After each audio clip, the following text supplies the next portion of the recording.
Chapter 6. I wish I'd brought a pair of suspenders. I worked on the plan until I fell asleep. I wrote it out step by step the next morning over breakfast. When Benny and I got on the bus, we sat close to the front. Not close enough that the bus driver could hear us, but close enough that Juanita wouldn't try anything. Juanita had missed one day, and I secretly hoped she'd miss another. It would give me time to perfect my plan. But when the bus pulled up to the curb at Juanita's stop, she was standing there. I felt a twinge of the terror I'd felt the previous night, but I remembered Grandpa's words. I took a few deep breaths, and that helped. Or maybe it just made me lightheaded. The door opened, and Juanita Johnson, a super villain, climbed onto the bus. Her slim frame made her look almost frail. She had olive skin and dark curly hair. Her brown eyes could twinkle and dance when she walked with a friend, and then turned to daggers when she looked at me or Benny. I glanced casually out the window, trying to appear disinterested, pretending I didn't know that she could turn invisible or shock me or pick me up and throw me out the window of the bus. I took another deep breath. Stay calm, I whispered to Benny, although he already looked completely calm. Juanita made her way through the sea of green seats toward us. She's coming this way. Well, when you think about it, it's the only way she can come, Benny said. It's not like the bus is a maze or anything. Juanita walked past, and for a moment I thought she'd ignore us. But then she was there, leaning right over my shoulder. She said 4 words in a voice that was low and dripping with venom, 4 words that sent a chill through my stomach. Go ahead, try it. And then she was gone. For a moment, I thought she disappeared, that she'd use her superpowers to vanish. I braced for an attack. Nothing happened. I stole a glance over my shoulder. Juanita sat alone at the back of the bus. She stared out the window. Benny whispered in my ear, for somebody who just got every power in the book, she doesn't look very happy. She's a Johnson, I said, shaking my fist. Then I lowered my voice. Villains are never happy. I faced forward in my seat. Are you ready? I asked. Ready for what? Benny asked. I've got a plan, I said. We're going to find out how the Johnsons took our powers. Benny grinned. Let's do it right now. Here, on the bus. I shook my head. Not on the bus. We wouldn't be able to talk. The trick is to be in a public place without anybody being able to overhear.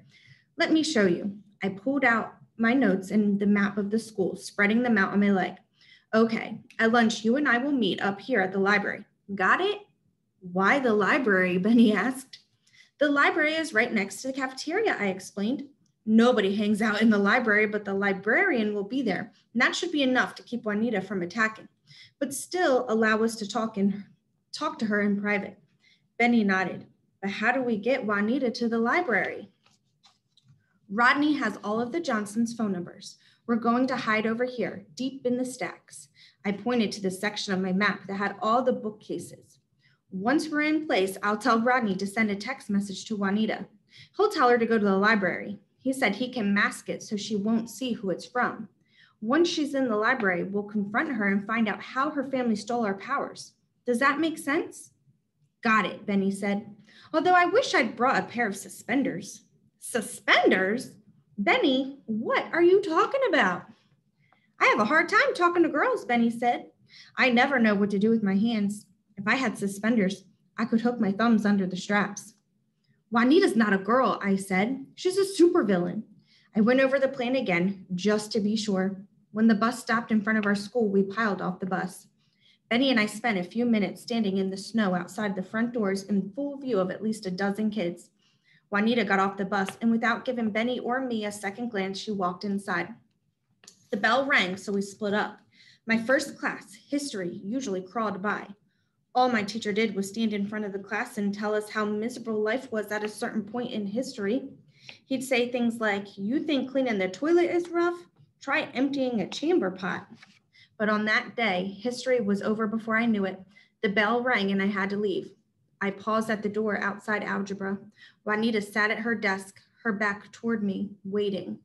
My teacher was nowhere in sight. That was strange. I believe you're late, a voice said behind me. I turned and had to look up, way up. A tall, slim man with a balding head and a bow tie towered over me. The man was old, probably 60 or more. He hunched over a little, reminding me of a gorilla. I said, my teacher isn't here yet. I was just going in. Your teacher is here, said Gorilla Man. I'm your new teacher. Your old teacher has, let's just say he found other things with which to occupy his time. Something wasn't right. I went in and sat at my desk. The man walked to the front of the class. Juanita turned in her seat and stared at me. I couldn't read her face. She looked at me as if she were waiting for something. I returned her gaze until she finally turned back to the front of the classroom. I felt dizzy. The new teacher picked up a ruler and a piece of chalk. He slapped the ruler against the desktop with a crack. Quiet, class. His voice was loud and clear. I'll be your teacher for the rest of the year. Mr. Richer won't be back.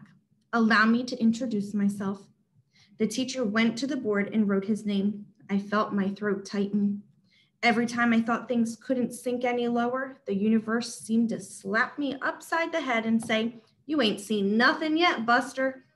The man turned and looked directly at me. My name is Nicholas, but you can call me Mr. Johnson. So I have 2 questions for you. What was his new teacher's name? Who was his new teacher? Then the second question, why did Benny need to wear suspenders?